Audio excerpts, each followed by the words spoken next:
അച്ഛൻ നല്ല നടനായിരുന്നു. അച്ഛൻ നല്ലപോലെ പാടുമായിരുന്നു.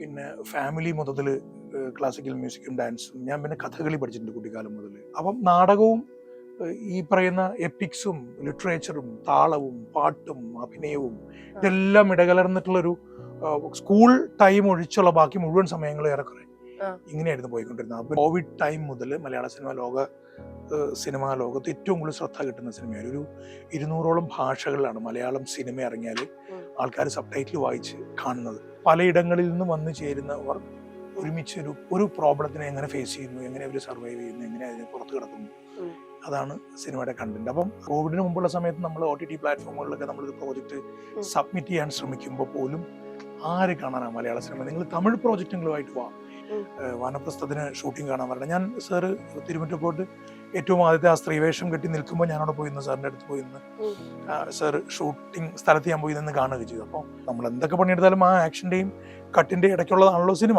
നമുക്ക് എല്ലാവർക്കും അത് അറിയാം. എന്നിട്ടും എന്തുകൊണ്ട് പെട്ടെന്ന് നമുക്ക് ഷൂട്ട് ചെയ്യാം, പെട്ടെന്ന് അങ്ങനെ ഒരു പ്രകൃതമുണ്ട്. അത് ശ്രീകാന്തേട്ടാ, ഞാൻ ഇൻസ്റ്റാഗ്രാം ഇങ്ങനെ നോക്കിയ സമയത്ത് ഇപ്പൊ റീസെന്റ് ആയിട്ട് കുറെ നാടകങ്ങളുടെ പോസ്റ്റർ ഒക്കെ കണ്ടു. അപ്പോ ഏറ്റവും ആദ്യമായിട്ടാണ് ഒരു നാടകം ചെയ്തത്, അല്ലെങ്കിൽ പണ്ടേ ഇതിന്റെ ബാക്ക്ഗ്രൗണ്ട് ഉണ്ടോ? നാടകം ശരിക്കും എൻ്റെ മോഹമാണ്. നാടകത്തിൽ അഭിനയിക്കുക എന്ന് പറയുന്നത് അതിന്റെ പ്രധാനപ്പെട്ട കാരണം അതിൽ റീടേക്സ് ഇല്ല. നമ്മൾ ഒരുമിച്ചാണല്ലോ ഇപ്പോൾ പെർഫോം ചെയ്തത്. അപ്പോൾ അതിലെ ഏറ്റവും വലിയ എക്സൈറ്റ്മെന്റും അതിന്റെ ഒരു വലിയ റിസ്ക്കും ഒക്കെ ഉള്ളത് റീടേക്സ് ഇല്ല എന്നുള്ളതാണ്. ഞാൻ ഈ റീടേക്കിനെ കുറിച്ച് പറയാൻ കാരണം സിനിമയിലൂടെയാണ് ആൾക്കാർ എന്നെ അറിയുന്നവർ എന്നെ കൂടുതൽ അറിയുന്നത് സിനിമയിലൂടെയാണ്. അപ്പം സിനിമയിൽ റീടേക്സ് ഉണ്ട്. 1 മാസം കഴിഞ്ഞ് നമുക്ക് ഷൂട്ട് ചെയ്യാം. ഇത് പറ്റില്ലല്ലോ. കൂക്കുവിളി ആയാലും കയ്യടി ആയാലും അപ്പം കിട്ടുമല്ലോ. അപ്പൊ അത് ഒരേ സമയത്ത് ഭയങ്കര എൻകറേജിങ് ആണ്, തിരിച്ചറിവൊക്കെ ഉണ്ടാക്കുന്ന സാധനമാണ്. പകുത്തറിവ് എന്നൊക്കെ പറയില്ലേ, നമ്മളുടെ ഒരു റിയൽ ടാലന്റിന് കിട്ടുന്ന അപ്രീസിയേഷൻ ആണ് രണ്ടായാലും. അപ്പൊ അതാണ് പ്രധാനപ്പെട്ട എക്സൈറ്റ്മെന്റ്. പിന്നെ കുട്ടിക്കാലം മുതൽ ഞാൻ പ്രൊഫഷണൽ നാടക വേദികൾ, അതായത് നമ്മുടെ KPSCയുടെയും കൊച്ചിൻ സംഘമിത്രയുടെയും പൂഞ്ഞാർ നവധാരയുടെയും മധ്യകേരളത്തിലുള്ള പിന്നെ തെക്കോട്ടുള്ള എല്ലാ നാടകവേദികളുടെയും നാടകങ്ങൾ ഉത്സവ പറമ്പുകളിൽ പോയി കാണുന്ന ഒരു ശീലം ഉണ്ടായിരുന്നു. അച്ഛൻ്റെ കൂടെ പോകും. പിന്നെ അച്ഛൻ ഉദ്യോഗമണ്ഡലിലായിരുന്നു. അപ്പോൾ Udyogamandal theatre, university Udyogamandal theatre എന്ന് വളരെ പോപ്പുലറാണ്. അതുപോലെ ഈ സ്റ്റേറ്റ് അവാർഡുകളേക്കാൾ മുമ്പ് ആലുവ ഫാസ് എന്ന് പറയുന്നൊരു ഓർഗനൈസേഷൻ ഉണ്ട്. അവരുടെ നാടകങ്ങളായിരുന്നു ഏറ്റവും കൂടുതൽ സ്റ്റേറ്റ് അവാർഡ് പോലെ അപ്പൊ അവിടെ ഉണ്ടായിരുന്ന നാടകങ്ങളൊക്കെ വരാറുള്ള നാടകങ്ങളൊക്കെ ഞാൻ കുട്ടിക്കാലം മുതൽ തന്നെ അച്ഛൻ്റെ കൂടെ പോയി കാണാറുണ്ട്. അപ്പൊ അങ്ങനെ കുട്ടിക്കാലം അച്ഛൻ നല്ല നടനായിരുന്നു. അച്ഛൻ നല്ലപോലെ പാടുമായിരുന്നു. പിന്നെ ഫാമിലി മൊത്തത്തിൽ ക്ലാസിക്കൽ മ്യൂസിക്കും ഡാൻസും. ഞാൻ പിന്നെ കഥകളി പഠിച്ചിട്ടുണ്ട് കുട്ടിക്കാലം മുതൽ. മൊത്തത്തില് ആർട്ടിന് ഭയങ്കരമായിട്ട് ഒരു ഓർഗാനിക് ആയിട്ടുള്ള വേരുകളുള്ളൊരു സ്ഥലത്താണ് ഞാൻ ജനിക്കുന്നത്. അപ്പം അതുകൊണ്ട് നാടകം എന്നില്ല, കലാപരമായിട്ടുള്ള എല്ലാ പരിപാടികളിലും നമ്മൾ ആഗ്രഹിക്കുന്നുണ്ടെങ്കിൽ നമുക്ക് ഫ്ലറിഷ് ചെയ്യാനായിട്ടുള്ള സ്പേസ് കുട്ടിക്കാലം മുതൽ ഉണ്ടായിരുന്നു. ശരി. അപ്പൊ തൊട്ടേ ഈ ആക്ടിങ് എന്നാണ് ഉദ്ദേശിച്ചത്? ആക്ടിങ്ങിലേക്ക് എപ്പോഴാണ് ഇൻട്രസ്റ്റ് വന്നത്? അങ്ങനെയൊന്നും അല്ല, ശരിക്കും അങ്ങനെ ഇൻട്രസ്റ്റ് സിനിമ ഒരു 9ാം ക്ലാസ്സിലൊക്കെ പഠിക്കുമ്പോഴല്ല, സോറി, സിനിമ ഒരു 9 വയസ്സൊക്കെ ഉള്ളപ്പോൾ 4ാം ക്ലാസ്സിലൊക്കെ പഠിക്കുമ്പോഴാണ് തോന്നുന്നു ഓപ്പോൾ എന്ന് പറഞ്ഞ സിനിമ കണ്ടു. ഞാൻ ആദ്യം കാണുന്ന സിനിമ ചോറ്റാനിക്ക് രമ്യാണ്. ഒരു 4 വയസ്സ് 5 വയസ്സുള്ള സമയത്ത് എനിക്ക് നല്ല ഓർമ്മയുണ്ട്. പാതാളം ഗീതാ തിയേറ്ററിൽ പോയി കണ്ടത്. അത് കളമശ്ശേരി പ്രീതിയിലാണ് തോന്നുന്നു കണ്ടത്. അപ്പൊ മുതൽ നമുക്ക് ഈ സിനിമയിൽ താരങ്ങളെയാണല്ലോ നമ്മൾ കാണുന്നത്, വെള്ളിത്തിരയിലുള്ള, അതാണല്ലോ സിനിമയിലേക്കുള്ള നമ്മുടെ അട്രാക്ഷൻ. അപ്പൊ സ്വാഭാവികമായിട്ടും ഇവരെങ്ങനെയൊക്കെ ചെയ്യണ്ടാവുക എന്നൊക്കെ പറയുന്ന കൗതുകമായിരുന്നു പ്രധാനമായിട്ട്. കുട്ടികളെ നല്ല കൗതുകമുണ്ട്. ഓപ്പോൾ എന്നൊരു സിനിമ കണ്ടപ്പോഴാണ് അത് MD സാറിന്റെ കഥയാണ്. പിൽക്കാലത്ത് ഓപ്പോൾ കഥ വായിച്ചപ്പോ കഥയല്ല സിനിമയെന്നൊക്കെ മനസ്സിലാവുമ്പോൾ നമുക്ക് അറിയാണ്ടൊരു ഇൻട്രസ്റ്റ് ഉണ്ടായി. അപ്പം അഭിനയമാണോ എന്ന് ചോദിച്ചാൽ അതറിയില്ല, പാട്ടാണോ എന്ന് ചോദിച്ചാൽ അതും അറിയില്ല. നമുക്ക് എന്തോ ഒരു ഇതിന്റെ പിന്നാലെ പോകാനുള്ള താല്പര്യം നമുക്കുണ്ട്, അത്രേ പറയാൻ പറ്റുള്ളൂ. പിന്നെ അതിനൊരു സ്ട്രക്ചറൊക്കെ ഉണ്ടായത് ഈ കഥകളി പഠിക്കാൻ പറ്റുമ്പോഴാണ്. കഥകളി കലാമണ്ഡലം CR രാമൻ നമ്പൂതിരി എന്നുള്ള പഠിക്കാവുന്ന യൂണിയന്റെ പ്രഥമ ശിഷ്യട്ടുള്ള ആളാണ്. വാഴങ്കര കുഞ്ചാശാന്റെ പ്രഥമ ശിഷ്യനാണ് എൻ്റെ ആശാൻ. അപ്പോൾ രാമൻകുട്ടി നായരുടെയും കൃഷ്ണൻ നായരുടെയും പത്മനാഭനാശാന്റെ ഒക്കെ കൂടെ ഉണ്ടായിരുന്ന ആളാണ്. അപ്പൊ അത് കുട്ടിക്കാലത്ത് ഒരു നമ്മളുടെ ക്യാരക്ടർ മോൾഡിംഗ് ഒക്കെ നടക്കുന്ന സമയത്ത് ഇല്ലത്ത് കളരി തന്നെ, തറവാട്ടിൽ കളരി തന്നെ ഈ കഥകളി അഭ്യാസം നടക്കുന്നു. പീശപ്പള്ളി രാജീവൻ എന്ന് പറയുന്നത് ഇപ്പോഴത്തെ കഥകളിയിലെ ഏറ്റവും മുതിർന്ന, ഇപ്പോൾ ഉള്ളതിലെ ഏറ്റവും മികച്ച കഥകളി കലാകാരന്മാരിലാണ് അദ്ദേഹം. അദ്ദേഹത്തിന്റെ ഡെമോൺസ്ട്രേഷൻസും അദ്ദേഹത്തിന്റെ കഥകളി പഠന ആസ്വാദക കളരിയൊക്കെ ലോകം മുഴുവൻ, ഇപ്പൊ അമേരിക്കയിൽ പോയിരുന്നതായിട്ട്. അപ്പൊ ആ ഏട്ടന്റെ ഒരു 7 വർഷം ജൂനിയർ ആയിട്ടാണ് ഞാൻ കഥകളി പഠിക്കാൻ പോകുന്നത്. അപ്പൊ സാധാരണ കുട്ടികളുടെ കുട്ടിക്കാലൊന്നും അല്ല. രാവിലെ 3:30 എഴുന്നേറ്റ് കണ്ണ് സാധകം, അത് കഴിഞ്ഞ് 4 മണിയാകുമ്പോഴത്തേക്കും കാല് സാധകം, മെയ്യൊറൊപ്പടവ്, അത് കഴിഞ്ഞാൽ ഒരു 8:30 അവധി ദിവസങ്ങളിൽ 8:30 9 മണി മുതൽ 8:30ക്കൊക്കെ ബ്രേക്ക്ഫാസ്റ്റ് കഴിക്കുമ്പോൾ പ്രാതൽ കഞ്ഞിയെ കഴിക്കാം. ആ. കുത്തിരി കഞ്ഞി പ്ലാവലയിൽ നെയ്യൊക്കെ തന്ന്. ഉഫ്. അപ്പം അത് കഴിഞ്ഞ് 8:30 9 മണി മുതൽ കാളി സാധകം തുടങ്ങും. അപ്പം കഥകളി, ഓരോരോ താളങ്ങളും പഠിപ്പിക്കും, അതിന് ആട്ടം പഠിപ്പിക്കും. ഉച്ച കഴിഞ്ഞിട്ട് ഇളകിയാട്ടം ഉരുവിടൽ, മുദ്രകൾ പഠിപ്പിക്കും. വൈകുന്നേരം ആകുമ്പോഴത്തേക്കും ഏതെങ്കിലും എപ്പിക്സ് കഥകൾ പഠിപ്പിക്കും. അങ്ങനെ ഞാൻ പറഞ്ഞതെന്ന് വെച്ചാൽ 7ാം ക്ലാസ്സിൽ പഠിക്കുന്ന എൻ്റെ ബാച്ച്മേറ്റ്സിൽ ആർക്കും കിട്ടാത്ത ആ. ഭാഗ്യമായിരുന്നു എനിക്ക്. അപ്പം നാടകവും ഈ പറയുന്ന എപ്പിക്സും ലിറ്ററേച്ചറും താളവും പാട്ടും അഭിനയവും ഇതെല്ലാം ഇടകലർന്നിട്ടുള്ളൊരു സ്കൂൾ ടൈം ഒഴിച്ചുള്ള ബാക്കി മുഴുവൻ സമയങ്ങളും ഏറെക്കുറെ ഇങ്ങനെയായിരുന്നു പോയിക്കൊണ്ടിരുന്നത്. പിന്നെ എപ്പോഴാണ് ഈ താല്പര്യം ഉണ്ടായതെന്ന് ചോദിച്ചാൽ അപ്പം മുതൽ എന്നൊക്കെ പറയേണ്ടി വരും. അപ്പം മുതൽ നമ്മൾ ഇതിന്റെ പിന്നാലെയാണ്. ജനിച്ചപ്പോ തൊട്ട് ഇതിന്റെ കൂടെ അങ്ങനെ ആയി പോയതാണ്. അതെ, ശരിക്കും 7ാം ക്ലാസ് മുതലാണ് കുറെ കൂടി കൃത്യമായിട്ട് പറഞ്ഞാല് സിസ്റ്റമാറ്റിക് ആയിട്ട് കഥകളി പഠിച്ചു തുടങ്ങിയപ്പോൾ മുതലാണ് ഇതിലേക്കുള്ള താല്പര്യം. കഥകളിക്ക് ഇഷ്ടമായിട്ട് പഠിക്കാൻ പോയി തുടങ്ങിയതാണ് അല്ലേ? അതെ. ഓക്കെ, അപ്പൊ ഈ ദി റൈഡ് എന്ന് പറഞ്ഞ സിനിമയിലേക്ക് വരികയാണെങ്കിൽ ഈ സിനിമയില് മലയാളികളെക്കാൾ കൂടുതൽ വേറെ പല ആളുകളുമാണ് പിന്നണിയിലൊക്കെ ഉള്ളതെന്ന് ഞാൻ അറിഞ്ഞു. അപ്പൊ അതെങ്ങനെയാ ശരിക്കും സംഭവിച്ചത്?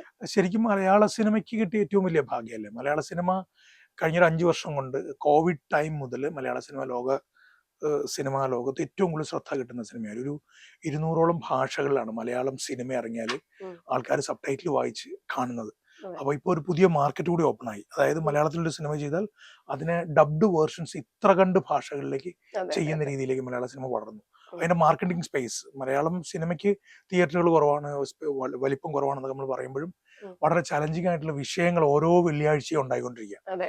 അപ്പം അതിന്റെ ഭാഗമായിട്ട് നോർത്ത് ഇന്ത്യയിൽ നിന്ന് ഇപ്പോൾ ഈ സിനിമയുടെ ഐശ്വര്യ സൂചിപ്പിച്ചതുപോലെ ഈ സിനിമയുടെ പ്രൊഡ്യൂസർ കാശ്മീരിയാണ്, ഇതിന്റെ സിനിമാറ്റോഗ്രാഫർ കാശ്മീരിയാണ്, ഇതിന്റെ ഒരു പ്രൊഡ്യൂസർ കോ പ്രൊഡ്യൂസർ ആയിട്ടുള്ള ആള് Reena, she's from Punjab.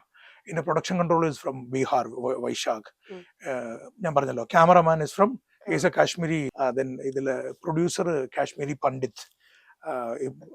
Shoot ചെയ്തിട്ടുള്ളത് കേരളത്തിൽ, ചെയ്തത് മലയാള സിനിമ, അഭിനയിച്ചത് ഞങ്ങൾ കുറെ മലയാളികൾ. ഞാൻ, മാല പാർവതി, ഹരീഷ് ഉത്തമൻ, നമ്മുടെ സുധി കോപ്പ, പ്രശാന്ത് മുരളി, നമ്മുടെ ഇഷ്ക് ഹീറോയിനായിട്ടുള്ള ആൻ ശീതൽ, എസ്രയിലെ ഹീറോയിനായിട്ടുള്ള ആൻ ശീതൽ, ഗോപിക മഞ്ജുഷ, വളരെ ചലഞ്ചിങ് ആയിട്ടുള്ള പരമസുന്ദരിയിലൊക്കെ അഭിനയിച്ച ഗോപിക.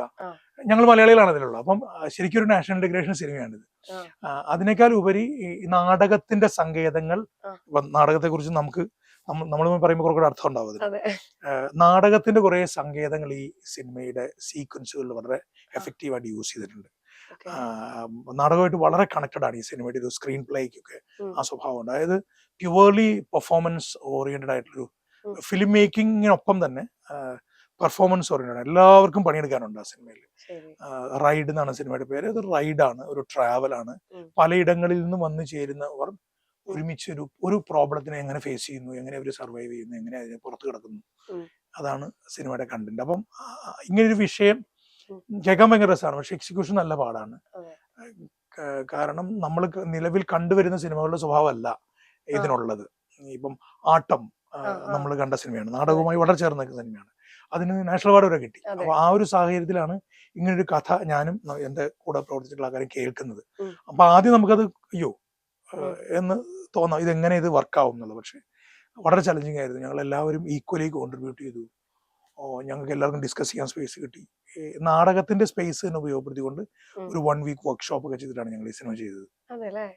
അപ്പൊ ഇതിന്റെ ഡയറക്ടറും ഈ പറഞ്ഞ പോലെ പേരുകൊണ്ട് മാത്രമാണ് മലയാളി എന്ന് പറഞ്ഞു. അയാള് ശരിക്കും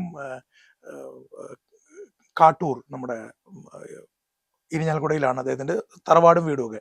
ഹൃദേശ് മേനോൻ എന്നാണ് പേര്. പക്ഷെ പേരുകൊണ്ട് അദ്ദേഹം born and brought up in ബോംബെയാണ്. അപ്പം ബോംബെക്കാരന്റെ പെർസ്പെക്റ്റീവ് തന്നെയാണ്. പിന്നെ ആ മലയാളി ബന്ധമുള്ളത് കൊണ്ട് തന്നെ മലയാള സിനിമകൾ നല്ലപോലെ അപ്ഡേറ്റ് ചെയ്യുന്ന ആളാണ്. സന്തോഷ് ശിവൻ സാറിന്റെ കൂടുതൽ വർക്ക് ചെയ്തിട്ടുള്ള ആളാണ്. അങ്ങനെ മലയാളമായിട്ട് വളരെ കണക്റ്റഡ് ആണ് ആള്. മലയാളം അങ്ങനെ അറിയില്ല. നമ്മൾ സംസാരിച്ച് ഇപ്പൊ ഈ സിനിമയുടെ സമയം കഴിഞ്ഞപ്പോൾ ഇപ്പൊ കുറച്ചുകൂടി നന്നായിട്ട് മലയാളത്തിൽ സംസാരിക്കാം. കമ്മ്യൂണിക്കേഷൻ ഒക്കെ ഭയങ്കര രസമായിരുന്നു. എല്ലാരും പഠിപ്പിച്ച പുള്ളിനെ മലയാളം. അപ്പൊ ഹിന്ദിയിലാണോ സംസാരിക്കുക? ഹിന്ദിയും ഇംഗ്ലീഷും. അപ്പൊ എല്ലാവർക്കും കുഴപ്പമില്ല?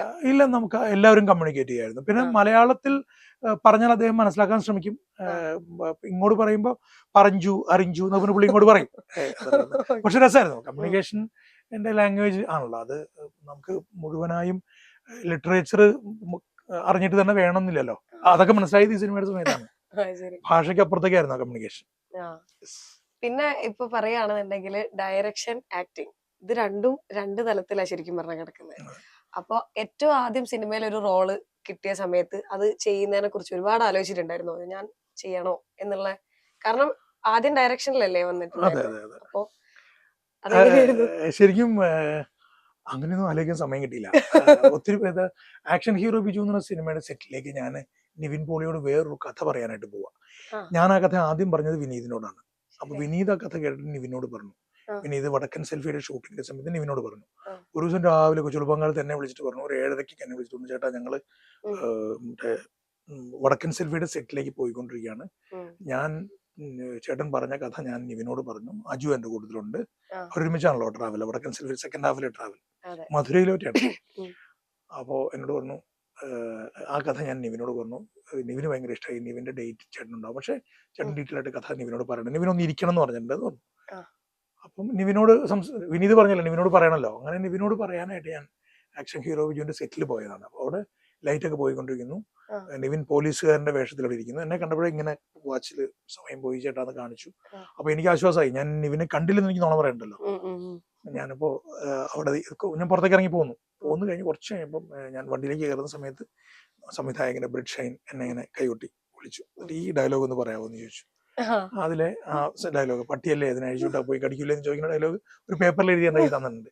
ആ ഡയലോഗ് പറയാനായിട്ട് ഞാൻ പോയിരുന്നതാണ്. അപ്പൊ സത്യത്തിൽ നേരത്തെ ഐശ്വര്യ ചോദിച്ച ചോദ്യം, ഇത് ചെയ്താൽ ശരിയാവോ എന്നൊക്കെ, അതൊക്കെ അവരാ തീരുമാനിച്ചത്. ബ്രിഷൈനും ഇവനും കൂടെ എടുത്ത് തീരുമാനമാണ് ശ്രീകാന്ത് ഏട്ടനെ പിടിച്ചോണ്ടിരിക്കാലോ എന്ന് ഒരു പക്ഷേ നിവിൻ പറഞ്ഞിട്ടുണ്ടാവും. ഞാനിപ്പോഴും ചോദിച്ചിട്ടില്ല എങ്ങനെയാണ്. അതായത് ഞാൻ പോയിരുന്നു, ഒരു 20 മിനിറ്റ് കൊണ്ട് ആ സീൻ ഷൂട്ട് കഴിഞ്ഞു. അത് കഴിഞ്ഞ് ഞാൻ മാറുമ്പോൾ തന്നെ ആ ഷോട്ട് എടുത്ത് പുറത്തേക്ക് ഇറങ്ങുമ്പോൾ തന്നെ ബ്രിഷൈൻ വന്നിട്ട് പറഞ്ഞു, ശ്രീകാന്ത് ഭായി നിങ്ങളൊരു റൗണ്ട് നിങ്ങൾ കലക്കും. അപ്പൊ ഞാൻ എന്തെന്ന് ചോദിച്ചു, ഈ സിനിമ ഇറങ്ങട്ടെ എന്ന് പറഞ്ഞു. അപ്പൊ എനിക്ക് വിശ്വാസമായില്ല.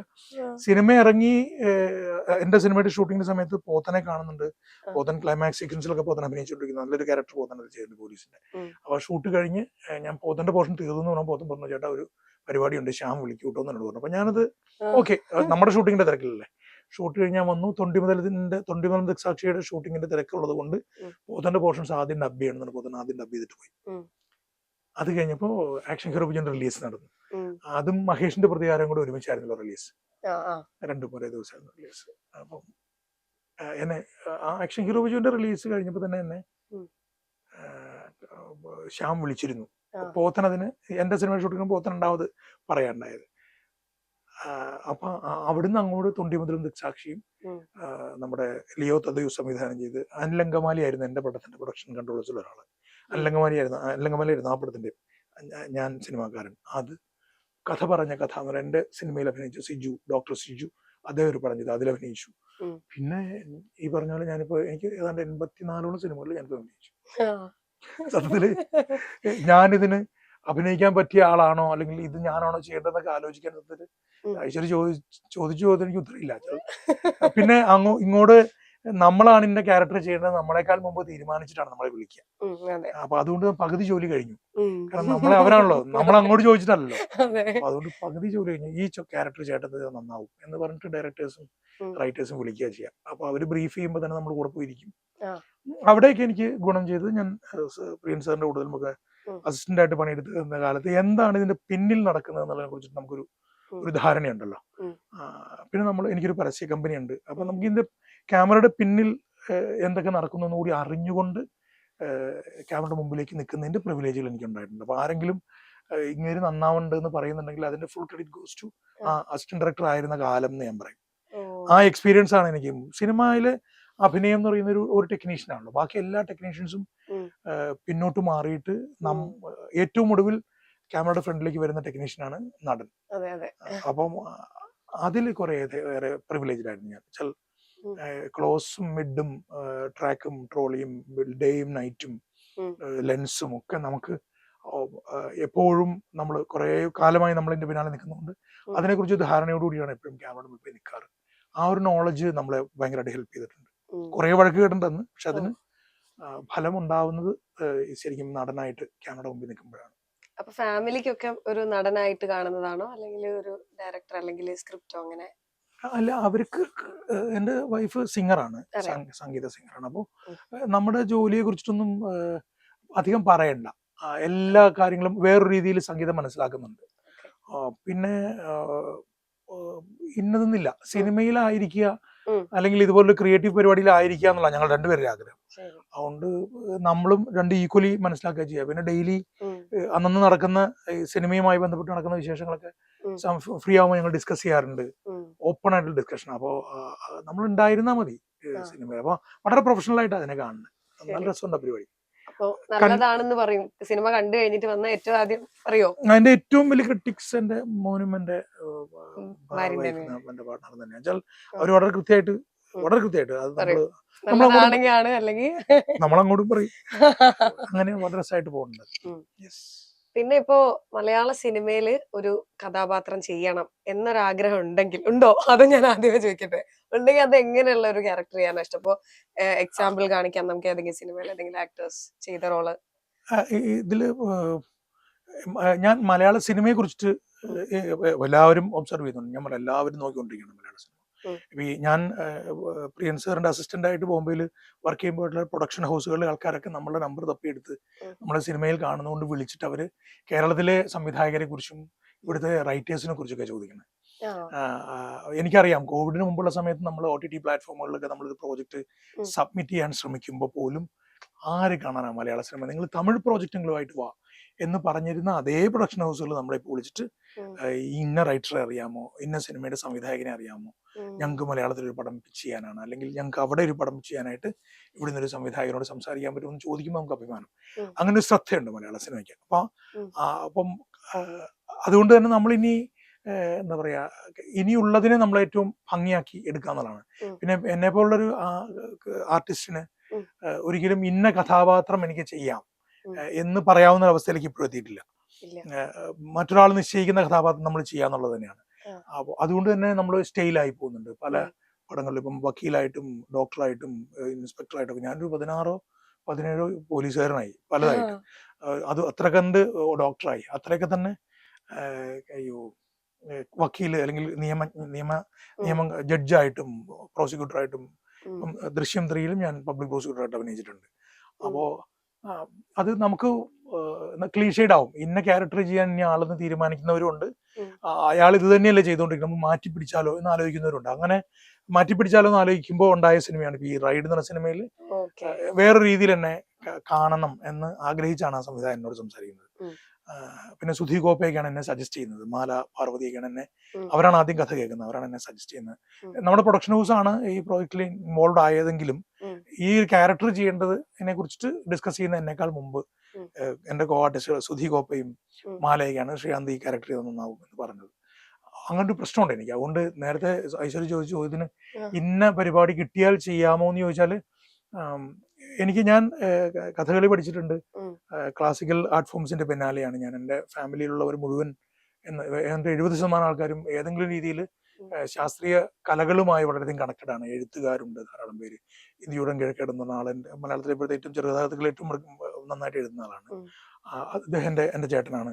പിന്നെ ലളിതാംബിക അന്തർജനവുമായിട്ടും ദക്ഷിണാമൂർത്തി സ്വാമിയുമായിട്ടും ചമ്പൈ വൈദ്യനാഥ ഭാഗവതരും ഒക്കെ ആയിട്ടും, പിന്നെ ഞാൻ പറഞ്ഞല്ലോ കഥകളി പഠിക്കാൻ രാവണാശം അടക്കമുള്ള ആൾക്കാരൊക്കെ ആയിട്ട് കണക്റ്റഡ് ആണ് എൻ്റെ കുടുംബം, എൻ്റെ അച്ഛനും മൂത്തച്ഛനും ഒക്കെ. അപ്പോൾ എനിക്ക് അങ്ങനെയുള്ള, അതായത് അങ്ങനെയുള്ള പെട്ടെന്ന് ആൾക്കാര് ഒരു പക്ഷെ ഇനി ഉള്ള കാലത്ത് അങ്ങനെയുള്ള കഥകൾ വരുമോ എന്ന് എനിക്കറിയില്ല. പക്ഷെ ഒരു ക്ലാസിക്കൽ മ്യൂസീഷ്യനായിട്ടോ ഒരു മൃദംഗിസ്റ്റ് ആയിട്ടോ ഒരു തബലിസ്റ്റ് ആയിട്ടോ ഒരു ഡാൻസർ ആയിട്ടോ ഒക്കെയുള്ള ക്യാരക്ടേഴ്സ് കിട്ടിയാൽ ഒരുപക്ഷെ എനിക്കത് ഭംഗിയായിട്ട് ചെയ്യാമെന്ന് തോന്നുന്നുണ്ട്. കാരണം എനിക്ക് വളരെയധികം കണക്റ്റഡ് ആയി. ഞാൻ ധാരാളം ആൾക്കാരെ എൻ്റെ ജീവിതത്തിൽ ഞാൻ കണ്ടുപോയിട്ടുണ്ട്. ഒത്തിരി പേരുടെ കൂടെ ഞാൻ ഒരുമിച്ച് സഹവസിച്ചിട്ടുണ്ട്.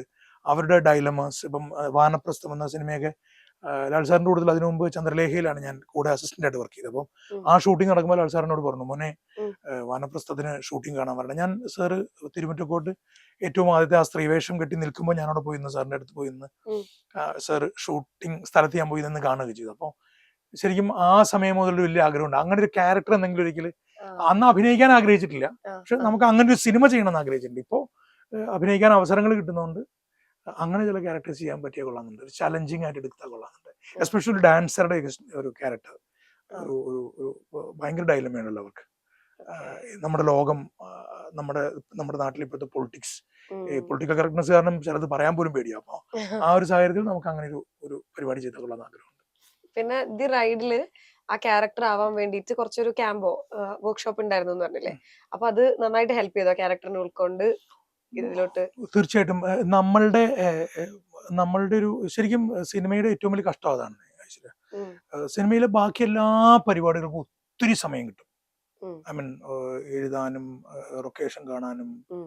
പ്രൊഡക്ഷൻ പ്ലാൻ ചെയ്യാനും എല്ലാത്തിനും സമയം കിട്ടാറുണ്ട്. ചില അത് നമ്മൾ തട്ടിലേക്ക് ഇറങ്ങിയിട്ടില്ലല്ലോ. ആ, യുദ്ധക്കളത്തിലേക്ക് ഇറങ്ങുന്നതിന് മുമ്പുള്ള കഥയാണ് പറയണേ. ആ, അപ്പൊ അതിനു മുമ്പുള്ള ഒരുക്കങ്ങളുണ്ടല്ലോ, അവനാഴിയിലേക്ക് അസ്ത്രങ്ങൾ ആയുധങ്ങൾ നിറയ്ക്കാനുള്ള ഒരുക്കങ്ങൾക്കൊക്കെ നല്ല സമയം കിട്ടും. ആ.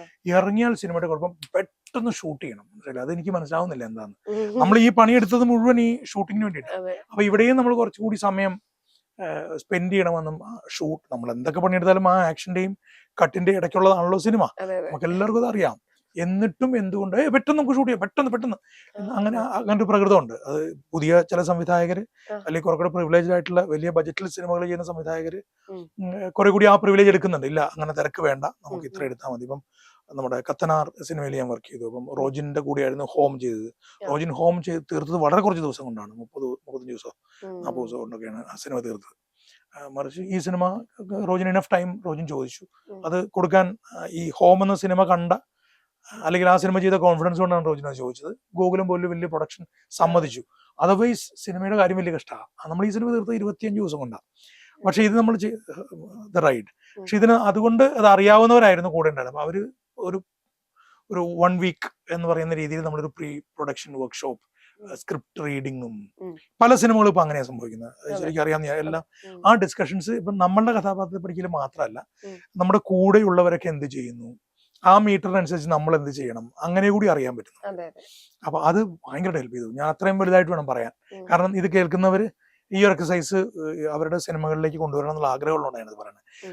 ഒരു 6-7 പേര് ഞങ്ങൾ ആർട്ടിസ്റ്റുകളുള്ളവരെല്ലാവരും ഒരുമിച്ച് ഒരു ക്യാമ്പ് പോലെ ഇരുന്ന് ബ്രേക്ക്ഫാസ്റ്റ് കഴിച്ച് ഒരുമിച്ചിരുന്നത് വർക്ക് ചെയ്തു. നമ്മൾ നാടകം റിഹേഴ്സൽ ചെയ്തപോലെ തന്നെ നമ്മൾ ആ പൊസിഷൻ ചെയ്തിട്ട് ഞങ്ങൾ എല്ലാവരും ഡയലോഗ്സ് അങ്ങോട്ടും പറഞ്ഞ് പെർഫോം ചെയ്ത് ഓരോ സീനും പെർഫോം ചെയ്ത് 2-3 ദിവസം കൊണ്ട് ഞങ്ങൾ ആ സീൻസ് എല്ലാം ഞങ്ങളുടെ ഭാഗത്ത് നിന്ന് ചെയ്യാവുന്നത് പെർഫോമൻസ് എന്ന് പറയുന്ന പരിപാടി.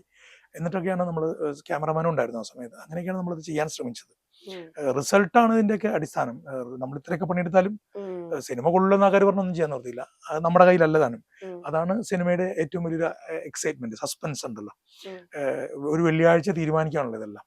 പക്ഷെ ഇപ്പൊ പറയാൻ പറ്റുന്നത് പ്രീ പ്രൊഡക്ഷൻ ഡിസ്കഷൻസ് വളരെയധികം ഹെൽപ്പ് ചെയ്തു. അല്ലെ, നമ്മള് നാടകം ചെയ്യുമ്പോൾ ഒരു 4-5 റിഹേഴ്സൽ കഴിയുമ്പോഴേക്കും നമ്മൾ സ്ഫുടം ചെയ്ത അവസ്ഥയിലേക്ക് നമ്മൾ എത്തൂല്ലേ.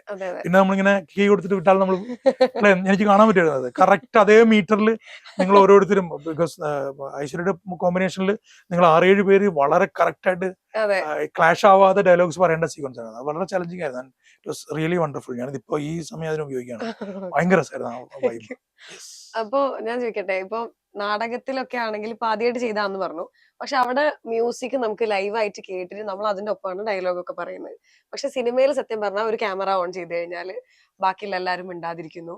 നമ്മള് പെട്ടെന്ന് ആ ക്യാരക്ടർ ആയിട്ട് പെർഫോം ചെയ്യുമ്പോൾ ഒരു ഡിഫറൻസ് ഉണ്ടല്ലോ. തീർച്ചയായിട്ടും അത് ശരിക്കും പറഞ്ഞാൽ നാടകത്തിൽ അങ്ങനെ ഒരു മ്യൂസിക്കിന്റെ ഹെൽപ്പിലാണോ ഒരു ആക്ടർക്ക് ഈസി ആയിട്ട് ആക്ട് ചെയ്യാൻ പറ്റുന്നത്, അല്ലെങ്കിൽ ഒരു സൈലന്റ് ആയിട്ട് നിൽക്കുന്ന ഒരു സ്പേസിലാണോ? ഐശ്വര്യ രണ്ടാണല്ലോ. നാടകത്തിൽ അല്ലെങ്കിൽ നമ്മൾ ലൈവ് പെർഫോമൻസ് ഏതായാലും, നാടകം എന്നല്ല ഏത് ലൈവ് പെർഫോമൻസ് ആയാലും ബാക്കി എല്ലാവരും ലൈവാണ്. കാണുന്ന പ്രേക്ഷകനും ലൈവാണ്. അയാൾക്കും പോസ് ചെയ്തിട്ട് പോകാൻ പറ്റില്ല, നമുക്കും പോസ് ചെയ്യാൻ പറ്റില്ല. അല്ലെ, മറ്റേ ഇപ്പൊ OTT ഒക്കെ വന്നപ്പോൾ നമുക്ക് പോസ് ചെയ്തിട്ട് പോകാം, പിന്നെ നാളെ കാണാൻ നോക്കിയാൽ സിനിമ. അപ്പോൾ നാടകത്തിന് അങ്ങനെ ഒരു സ്കോപ്പും ഇല്ല. ഓരോ ആൾക്കും ആ ലൈവ് യഥാർത്ഥം ആ സെക്കൻഡിൽ നടക്കുന്ന ആ മൊമെന്റ് ആസ്വദിക്കുന്നവരായിരിക്കും ആ പ്രേക്ഷകർ. പെർഫോം ചെയ്യുന്നവരും ആ മൊമെന്റ് ആസ്വദിക്കുകയും അതേസമയം വളരെ അലേർട്ടായിട്ട് വളരെ മനസാന്നിധ്യത്തോടെ ആ ക്യാരക്ടർ ചെയ്ത് തീർക്കുക ചെയ്യാൻ വേണ്ടത്. അപ്പം ആ റിസ്ക് എല്ലായിടത്തും ഉണ്ട്. ഇപ്പം രണ്ടിന്റെ വൈബ് രണ്ടാണ്. ഇപ്പം നാടകത്തിൽ എനിക്ക് ഞാൻ നാടകത്തിൽ പറയുന്ന ആരുമല്ല, ഒരാളുമില്ല. പക്ഷെ അവിടെ എനിക്ക് മനസ്സിലായിട്ടുള്ളത് പെർഫോമേഴ്സ് പെർഫോം ചെയ്യുമ്പോൾ ആ ബാക്ക്ഗ്രൗണ്ടിൽ എന്ത് ശബ്ദം കേട്ടാലും അതൊക്കെ അനുകൂലമായും പ്രതികൂലമായും ബാധിക്കാം. സുരഭി തന്നെ അന്ന് നമ്മള് മ്യൂസിക് ഇടുന്ന സമയത്ത് എടാ ആ മ്യൂസിക് അവിടെ ഇടല്ലേ, എനിക്ക് ഡയലോഗ് പറയാൻ പറ്റില്ല എന്ന് പറഞ്ഞിട്ടില്ല. അപ്പോൾ it can happen both ways. അപ്പൊ രണ്ടും അങ്ങോട്ട് കൂടി കോംപ്ലിമെന്റും ചെയ്യാം, പ്രശ്നമാവാം. രണ്ടും രസമാണ്. പിന്നെ ഞാൻ പറയട്ടെ, നാടകത്തോടുള്ള ലോകം മുഴുവൻ നാടകത്തെ ബഹുമാനിക്കുന്നത് അതിന്റെ ഇപ്പൊ 2000 പേരിരുന്ന് നാടകം കാണുമ്പോൾ ഞാനിരിക്കുന്നത് 46ാമത്തെ റോയിലെ 7ാമത്തെ പൊസിഷനിലാണെങ്കിൽ അതെന്റെ നാടകമാണ്. എനിക്ക് ആ ആക്സസിൽ ഞാൻ മാത്രമേ ആ നാടകം കാണുള്ളൂ. ഉം. ഒന്നാമത്തെ റോയില് 18ാമത്തെ ഏറ്റവും അരികിലിരിക്കുന്ന ആള് കാണുന്ന നാടകവും 48ാമത്തെ റോയില് ഏറ്റവും റൈറ്റ് സൈഡ് ലെഫ്റ്റ് സൈഡിൽ ഏറ്റവും എഡ്ജിലിരിക്കുന്ന ആളും കാണുന്ന നാടകവും രണ്ടും അവരവരുടെ മാത്രം നാടകമാണ്. അതെ. 2000 പേര് കാണുമ്പോൾ അത് 2000 നാടകമാണ്. ഒരേ നാടകം 2000 കണ്ണുകളിലൂടെയാണ് കാണുന്നത്. അപ്പൊ അത് നാടകത്തിന് മാത്രം കിട്ടുന്ന ഭാഗ്യ. ഇപ്പം നമ്മൾ അതിനെ 3 ഡയമെൻഷനിൽ ആക്കിയല്ലോ. ഇപ്പം സിയിലൊക്കെയാണല്ലോ നാടകം കാണുന്നത്. ഈ ആക്സിൽ പണ്ട് നമ്മൾ ഇങ്ങനെ കണ്ടിരുന്ന സിനിമ കണ്ടിരുന്ന പോലെ അല്ലാതെ ഇപ്പൊ നാടകം ഇങ്ങനെ ഇരുന്ന് കാണുന്ന സംഭവം ആംഫി തിയേറ്ററിലൊക്കെ അങ്ങനെ ഇരുന്ന് കാണും. അപ്പൊ ഒരാളുടെ ഞാൻ കാണുന്ന നാടകം എന്റെ മാത്രം നാടകം. അത് നാടകത്തിന് മാത്രം അത്ഭുതം. അത് നാടകം വെച്ചാൽ ലൈവ് പെർഫോമൻസുകളുടെ മുഴുവൻ അത്ഭുതം. അപ്പൊ ഏറ്റവും ഭംഗിയായിട്ട് എക്സ്പ്ലോർ ചെയ്യുന്നത് ഇപ്പം ദീപന്റെ ഒക്കെ നാടകം ഖസാക്കിന്റെ ഇതിഹാസമൊക്കെ നമ്മൾ കാണുമ്പോൾ നമുക്ക് കാണുന്ന എക്സൈറ്റ്മെന്റ് ആ ലൈവ്. അതൊരു ചെറിയ തെറ്റുണ്ടെങ്കിൽ അതിനപ്പം റെസ്പോൺസ് കിട്ടും അല്ലെ. കൂണോ വേണ്ടെന്നുള്ളത് കാണുന്ന കാഴ്ചക്കാരുടെ മാനസികാവസ്ഥ പോലെ ഇരിക്കും. കയ്യടിയും അങ്ങനെ തന്നെയാണ്. അപ്പം അതിനെയും സിനിമയും കമ്പാരിസൺ ഇല്ല. സിനിമയിൽ ക്ലോസപ്പും മിഡ് ഷോട്ടും ട്രാക്കും ട്രോളിയും ഒക്കെ ഉണ്ട്. നേരത്തെ പറഞ്ഞതുപോലെ ഒരാളുടെ പെർഫോമൻസ് അത്ര നന്നായില്ലെങ്കിൽ അതിനെ എൻഹാൻസ് ചെയ്യാനായിട്ട് ബാക്ക്ഗ്രൗണ്ട് സ്കോറിംഗ് ഉണ്ടാവും, നമുക്ക് ഓൾട്ടർനേറ്റീവ് ആയിട്ടുള്ള വേറെ ഷോട്ട്സ് ഉണ്ടാവും. ഒത്തിരി പ്രിവിലേജ് നടക്കുന്നുണ്ട് ഒരാൾ സിനിമയിൽ അഭിനയിക്കുന്നത്. സമാധാനമാണ് സിനിമയാണെങ്കിൽ. അതെ, മറ്റേ നമ്മൾ ഇങ്ങനെ വരിവരിയായിട്ട് പോകാനുള്ള അടുത്ത കോസ്റ്റ്യൂം അടുത്ത്. അതെ, ഈ സമാധാനം രണ്ടിനും ഇല്ല കേട്ടോ. സമാധാനം ഇപ്പം ഈ ആക്ഷന്റെയും കട്ടിന്റെ ഇടയ്ക്ക് വേറെ ആർക്കും ഒന്നും ചെയ്യാൻ പറ്റില്ല. ഇല്ല, പക്ഷെ ആ സമയത്തേക്ക് പോകുന്നതിന് കുറച്ചൊരു ഒരു മിനിറ്റ് എന്ന് പറയാം. ഇതില് ഒരു മിനിറ്റ് ഇല്ല. 6-7 ടേക്ക് ഒക്കെ പോവാം. മുൻകാലങ്ങളിൽ അതിനും പറ്റിയിരുന്നില്ല. ഫിലിമിൽ ഷൂട്ട് ചെയ്തിരുന്ന കാലത്ത് നമുക്ക് 3-4 ടേക്ക് പോയാൽ പിന്നെ അടുത്ത പടത്തിൽ നമ്മൾ ഉണ്ടാവില്ല. അവൻ ഫിലിം തിന്നും എന്ന് പറയും. പിന്നെ ഒരു റോൾ ഫിലിമിന് 11,500 രൂപയാണ് അല്ലെ. ഒരു ഫിലിം അവൻ ഫിലിം തിന്നുകൊണ്ട് ഒരു റോൾ ഫിലിമിന് അത്രയും പൈസ ഉണ്ട്. ഇപ്പൊ അതല്ല. ഇപ്പം കാർഡിലേക്ക് മാറുമ്പോ 5,500 രൂപ ഉണ്ടെങ്കിൽ ഒരു കാർഡ് 2 മണിക്കൂർ ഷൂട്ട് ചെയ്യാം. അപ്പോ അതെ, എത്രയോ സമയം ഷൂട്ട് ചെയ്യാം. അപ്പം ഇപ്പൊ നമുക്ക് റീടേക്കുകൾ ധാരാളം പോവാം. പലരും സിനിമ എടുത്ത് പഠിക്കുകയാണല്ലോ, ക്യാമറ കൊണ്ടുവച്ച്. അത് ഈ ഡിജിറ്റലിലേക്കുള്ള ട്രാൻസ്ഫോർമേഷനിലുണ്ടായ ഏറ്റവും വലിയ പ്രിവിലേജ് ആണിത്. ഒത്തിരി ടേക്കുകൾ പോവാം. 20, 30, 32 ടേക്കുകളൊക്കെ പോകുന്ന മഹാരഥന്മാരായിട്ടുള്ള നടന്മാരുണ്ട് നമുക്ക്.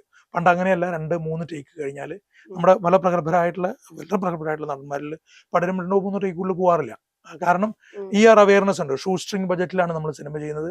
2-3 ഷോട്ടുകൾ ടേക്കുകൾ പോവാം. കാരണം ഫിലിമിന് വാല്യൂ ഉണ്ട്. ഞാൻ പറഞ്ഞല്ലോ 11,500 റുപ്പീസാണ് 4 മിനിറ്റ് ഷൂട്ട് ചെയ്യുന്ന ഒരു റീൽ ഫിലിമിലുള്ളത്. അപ്പൊ ഞാനത് ഷൂട്ട് ചെയ്താൽ പ്രൊഡ്യൂസറുടെ കീശ കീറിക്കൊണ്ടിരിക്കുക ഞാൻ ഓരോ റീൽ എടുക്കുമ്പോഴും. ശ്രീകാന്തേട്ടൻ എത്ര ടേക്ക് മാക്സിമം എടുത്തിട്ടുണ്ട്? ഏതെങ്കിലും ഏറ്റവും കൂടുതൽ എടുത്തതാ? ഈ ഇപ്പൊ കഴിഞ്ഞ ഒരു സിനിമയിൽ 12 ടേക്ക് ഒക്കെ പോയിട്ടുണ്ട്. റൈഡ് കഴിഞ്ഞിട്ട് ഇപ്പൊ ഒരു കാർത്തിക് സുബ്രാജിന്റെ പ്രൊഡക്ഷനിൽ ഒരു പടം ചെയ്തു. അഭിഷേക് രാജ എന്ന ഡയറക്ടർ ചെയ്യുന്ന പടം. ഇതിൽ ഞാൻ 3 ടേക്കേ പോയിട്ടുള്ളൂ. അതായത് സ്വന്തമായിട്ട് തോന്നിയിട്ട് പറയാണോ ചെയ്യാ, അല്ലെങ്കിൽ ഡയറക്ടർ പറയുമ്പോ അങ്ങോട്ടും ഇങ്ങോട്ടും? ഞാൻ പറഞ്ഞല്ലോ അങ്ങോട്ട് ഞാൻ പറഞ്ഞല്ലോ അവിടെ എനിക്ക് ഞാൻ പ്രിവിലേജ് ആകുന്നത് ഞാൻ അസിസ്റ്റന്റ് ഡയറക്ടർ ആയിരുന്നു. അപ്പം ഞാനൊരു ഒരു സിനിമ സംവിധായകൻ എന്ന് പറഞ്ഞാൽ ഞാൻ പേരിനൊരു സംവിധായകനുമാണ്. അപ്പൊ നമുക്ക് നമ്മൾ പെർഫോം ചെയ്യുന്ന സമയത്ത് അത് ശരിയായില്ല എന്ന് നമുക്ക് തോന്നി. അപ്പം ഡയറക്ടർ ചോദിക്കാറുണ്ട്, സാർ ഓക്കെ വാ ഒരു ടേക്ക് കൂടെ പോണോന്ന് ചിലപ്പോൾ അവര് ചോദിക്കാറുണ്ട്. ചിലപ്പോൾ അവര് പറയും ചേട്ടാ ശരിയായിട്ടില്ല ഒന്നുകൂടെ ചെയ്യണം എന്ന് പറയും. അപ്പൊ അങ്ങോട്ടും ഇങ്ങോട്ടും അത് എല്ലാവർക്കും അങ്ങനെ തന്നെയാണ്. ഇപ്പം വലിയ നടന്മാർക്കടക്കം മാർട്ടിൻ സ്കോർസെസെ അടക്കം അങ്ങനെയാണല്ലോ ചെയ്യുക. പക്ഷെ അവിടെ എത്രയോ നാൾ മുമ്പ് സ്ക്രിപ്റ്റ് ഒക്കെ കൊടുക്കും. നമുക്ക് അങ്ങനെയുള്ള സൗകര്യങ്ങളിലേക്ക് വരുന്നേ ഉള്ളൂ. നമ്മൾ 1 വർഷം മുമ്പ് 1.5 വർഷം മുമ്പൊക്കെ സ്ക്രിപ്റ്റ് റീഡിംഗ് ഒക്കെ തുടങ്ങുന്നവരാണ് ഹോളിവുഡ് ഫിലിം മേക്കേഴ്സ്. ഞാൻ പറഞ്ഞല്ലോ നമ്മൾ അതാണ് ഈ ലോക സിനിമ നമ്മളെ കണ്ട് അത്ഭുതപ്പെടുന്നത്. നമ്മൾ 28 ദിവസം കൊണ്ട് 30 ദിവസം കൊണ്ട് ഒരു സിനിമ തീർക്കുന്നു. 1 വർഷം 200 സിനിമകളടക്കം ഇറങ്ങുന്നു. ഈ വർഷം ഈ സമയം കൊണ്ട് തന്നെ 100 സിനിമകൾ സെൻസറിങ് കഴിഞ്ഞു എന്നാണ് അറിയാൻ കഴിഞ്ഞത്. അപ്പോ അത്ര കണ്ട് ലോകത്തിന് അത്ഭുതമാണ് മലയാള സിനിമ പ്രൊഡക്ഷൻ. അപ്പൊ ആ ലോകത്താണ് നമ്മൾ നിൽക്കുന്നത്. അപ്പോ അവിടെ സിനിമയ്ക്ക് ഇപ്പോഴും ആ പ്രിവിലേജ് ഉണ്ട്. റീടേക്കുകൾ പോകാം, നമുക്ക് ക്യാരക്ടറിനെ തന്നെ ആർട്ടിസ്റ്റിനെ തന്നെ മാറ്റാം, അല്ലെങ്കിൽ ആ സീനിൽ വേണ്ട ചേഞ്ചസ് നമുക്ക് വരുത്താം, വേണ്ട റീഷൂട്ട് ചെയ്യാം. നാടകത്തിന് ഓൺ ചെയ്താൽ ഓഫ് ആവുന്നത് നമ്മൾ ആ 2.25 മണിക്കൂർ നമ്മളൊക്കെ മുള്ളിലായിരുന്നു അല്ലെ. നമ്മൾ സ്റ്റേജിന്റെ പുറകിലാവുമ്പോഴും നമ്മൾ ടെൻഷനിലായിരുന്നു. അതാണ് അതിന്റെ ത്രില്ല്. അത് വേറെ ഒന്നിനും കിട്ടില്ല. ആ ഒരു എക്സൈറ്റ്മെന്റും ഇപ്പോഴും പറയുമ്പോ നമ്മളെ രക്തോട്ടമൊക്കെ കൂടും അല്ലെ. ശരിയാണ്. അപ്പൊ ഇനിയിപ്പോ ഡയറക്ഷൻ അടുത്തത് ഉടനെ എപ്പോഴെങ്കിലും? നമ്മള് ഞാൻ ഈ സിനിമകളിൽ അഭിനയിക്കാനായിട്ട് ധാരാളം അവസരങ്ങൾ വന്നപ്പോ അങ്ങനെ ഒരു പ്രശ്നം കൂടെ ഉണ്ട്. നമ്മളെ സിനിമയ്ക്ക് ആവശ്യമൊന്നുമില്ല, നമുക്കാണ് സിനിമ ആവശ്യം. നമുക്ക് എപ്പോഴും പറയാറുള്ളതാണ്. അപ്പോൾ നമ്മൾക്ക് ഇപ്പോൾ കിട്ടിയത് അഭിനയിക്കാനുള്ള അവസരങ്ങളാണ്. അപ്പോൾ അതിനെ ഞാൻ തള്ളിക്കളയാതെ ചെയ്യാൻ പറ്റുന്നിടത്തോളം മാക്സിമം ചെയ്യുക എന്നുള്ളതായിരുന്നു എൻ്റെ ഒരു ഞാൻ തീരുമാനിച്ചിരുന്നത്. ഇപ്പോൾ എനിക്കൊരു ഒരു ഫെബ്രുവരി മാർച്ച് വരെയൊക്കെ ജൂലൈയിലുമൊക്കെ കുറച്ച് പടങ്ങളുണ്ട്. അപ്പോൾ ആ ഗ്യാപ്പിൽ ഒരു 1-2 പ്രോജക്റ്റുകൾ സംസാരിക്കുന്നുണ്ട്. ഇനിയിപ്പോൾ എൻ്റെ 2026 2 സിനിമകൾ എന്നുള്ളതാണ് എൻ്റെ ഒരു കണക്ക്. സംവിധാനം ചെയ്യണമെന്ന് വിചാരിക്കണം. നമ്മൾ അങ്ങനെ ആഗ്രഹിച്ചാലേ നടക്കുള്ളൂ. എന്തെങ്കിലും സിനിമകൾ ഉടനെ വരും. ഞാൻ ശരി വിളിക്കുന്നുണ്ട്. അപ്പൊ ഈ റൈഡിനെ കുറിച്ചിട്ട് എന്താണ് പ്രേക്ഷകരുടെ അടുത്ത് പറയാനുള്ളത്? ശരിക്കും മലയാള സിനിമ പരീക്ഷണങ്ങളിലൂടെയാണ് ഓരോ ആഴ്ചയും കടന്നു പോകുന്നത്. നമുക്ക് കിട്ടുന്ന ആ ധൈര്യം എന്ന് പറയുന്നത് ലോകം നമുക്ക് തരുന്ന അക്സെപ്റ്റൻസ് ആണ്. അതിനെ മനസ്സിലാക്കിയിട്ടാണ് നമ്മൾ ഈ ഫോർമുലകളുടെ ഒന്നും പിന്നാലെ പോവാതെ ഈ പറഞ്ഞുകൊടുക്കുന്ന ഓരോ സിനിമകളും അത് ജനങ്ങൾ അക്സെപ്റ്റ് ചെയ്യുന്ന സിനിമകൾ നോക്കിയാൽ അറിയാം. അതൊക്കെ വ്യത്യസ്തങ്ങളായിട്ടുള്ള സിനിമകളാണ്. ഇപ്പൊ ഈ ആഴ്ച ഞാൻ സിനിമകളുടെ പേര് പറഞ്ഞാൽ ശരിയാവില്ലാത്തതുകൊണ്ടാണ്. ഓരോ ആഴ്ചയിലും വ്യത്യസ്തമാണോ അത് നമ്മൾ എസ്പെഷ്യലി മലയാളി അത് അക്സെപ്റ്റ് ചെയ്യുന്നുണ്ട്, ലോകവും അത് അക്സെപ്റ്റ് ചെയ്യുന്നുണ്ട്. അപ്പൊ ആ ഒരു ധൈര്യത്തിൽ ചെയ്ത സിനിമയാണിത്. പിന്നെ ഞാൻ നേരത്തെ പറഞ്ഞതുപോലെ ഇന്ത്യയുടെ അങ്ങ് വടക്ക് നിന്നുള്ളവരും ഇങ്ങോട്ട് വന്ന് കേരളത്തിലേക്ക് വന്ന് സിനിമ ചെയ്യുന്നു എന്ന് പറയുന്നത് നമുക്ക് വലിയ സന്തോഷമാണ്. പിന്നെ ബോംബെ പ്രൊഡക്ഷൻസ് ഒക്കെ മലയാള സിനിമയെ ഉറ്റുനോക്കുന്നുണ്ട്. ധാരാളം ബോംബെ പ്രൊഡക്ഷൻസ് ഇവിടെ സിനിമ ചെയ്യുന്നുണ്ട്. അവർക്കും ഒരു പ്രചോദനമായിരിക്കും ഈ സിനിമ. പിന്നെ ആൾക്കാർക്ക് വേണ്ടി, ജനങ്ങൾക്ക് വേണ്ടി, തീർച്ചയായിട്ടും എല്ലാം ജനങ്ങൾക്ക് വേണ്ടിയിട്ടാണ്. പക്ഷേ ഒരു കാറ്ററിംഗ് വേ ഓഫ് മേക്കിംഗ് അല്ല, ദേഹണക്കാരന്റെ സ്വഭാവത്തിലല്ല ഈ സിനിമ ഉണ്ടാക്കിയിട്ടുള്ളത്. ഇതാണ് ഞങ്ങൾക്ക് പറയാനുള്ളത്, ഞങ്ങൾ ഇങ്ങനെയാണ് പറയുന്നത്, നിങ്ങളിത് ദയവ് നിങ്ങൾ കേൾക്കൂ എന്നാണ് നമ്മൾ പറയുന്നത്. കൈയടിക്കാനും നമ്മൾ പറയുന്നില്ല. അപ്പൊ വ്യത്യസ്തമായ ധാരാളം സിനിമകൾ മലയാളത്തിൽ ഉണ്ടാവുന്നതിന്റെ ധൈര്യത്തിലാണ് ഞങ്ങളൊക്കെ ഇതിന് ഈ സിനിമയുടെ വിഷയത്തിന്റെ വ്യത്യസ്തത കൊണ്ടാണ് ഈ സിനിമ. അപ്പൊ എന്തായാലും ആ നിലയ്ക്ക് ഒരു ട്രീറ്റ്മെന്റ് ആയിരിക്കും സിനിമ. നിങ്ങൾക്ക് നല്ലൊരു രസമുള്ള എക്സ്പീരിയൻസ് ആയിരിക്കും. പിന്നെ വേറെന്നുള്ളത് സിനിമയെ കുറിച്ച് പറഞ്ഞാൽ, അല്ലെങ്കിൽ കഥാപാത്രങ്ങളെ കുറിച്ച് പറഞ്ഞാൽ നമ്മളൊന്ന് ആലോചിക്കും, ഞാനല്ലേ ഇത് എന്നൊക്കെ ആലോചിക്കും. പല സിനിമകളും നമ്മളെ ഐഡന്റിഫൈ ചെയ്യുമ്പോഴാണ് ആ സിനിമ നമുക്ക് പ്രിയപ്പെട്ടതാവുന്നത്. അല്ല, എന്ത് കാര്യമായാലും നമുക്ക് നമ്മളെ ഐഡന്റിഫൈ ചെയ്യാൻ പറ്റും. അപ്പോൾ എനിക്ക് എന്നെ ഐഡന്റിഫൈ ചെയ്യാൻ പറ്റി, അതുകൊണ്ടാണ് ഞാൻ ആ സിനിമയിൽ അഭിനയിക്കാൻ സമ്മതിക്കുന്നത്. അതുപോലെ അതിലെ ഓരോ കഥാപാത്രങ്ങളെയും കാണുമ്പോൾ നമ്മളെ ഒന്ന് ഞാനായിരുന്നെങ്കിൽ ഇവിടെ, അല്ലെങ്കിൽ ഞാനല്ലേ അത്, ഇങ്ങനെ പല പല ചിന്തകൾ നമുക്ക് പോകാനുള്ളൊരു പരിപാടി അതിലുണ്ടെന്നാണ് ഞാൻ വിചാരിക്കുന്നത്. ശരി. അപ്പൊ എന്തായാലും ശ്രീകാന്ത് ഏട്ടൻ ഇത്രയും സമയം മിർച്ചി ഐശുവിന്റെ ഒപ്പം ഇവിടെ ഇരുന്ന് വിശേഷങ്ങളൊക്കെ പറഞ്ഞതില് താങ്ക് യു. അപ്പൊ റൈഡ് എന്തായാലും പോയി കാണാം, എന്നിട്ട് പറയാം ബാക്കി അഭിപ്രായങ്ങളൊക്കെ. Thank you so much. എനിക്കും ഞാൻ 4 ദിവസം മുമ്പ് നമ്മൾ ഒരുമിച്ച് പെർഫോം ചെയ്യുന്ന സമയത്ത് ഞാൻ ഒരിക്കലും വിചാരിച്ചില്ല നമുക്ക് ഇങ്ങനെ ഇരുന്ന് സംസാരിക്കാൻ പറ്റുന്നത്. അവിടെയും ഈ പറഞ്ഞ പോലെ 10, 50, 60 പേരുണ്ടായിരുന്നോണ്ട് നമുക്ക് ഇതുപോലെ സംസാരിക്കാൻ പറ്റിയില്ല. എനിവേ ഇങ്ങനെ ഒരു അവസരം കിട്ടിയത് എനിക്ക് വലിയ സന്തോഷം. റേഡിയോ മിർച്ചിക്കും എൻ്റെ നന്ദി. Thank you.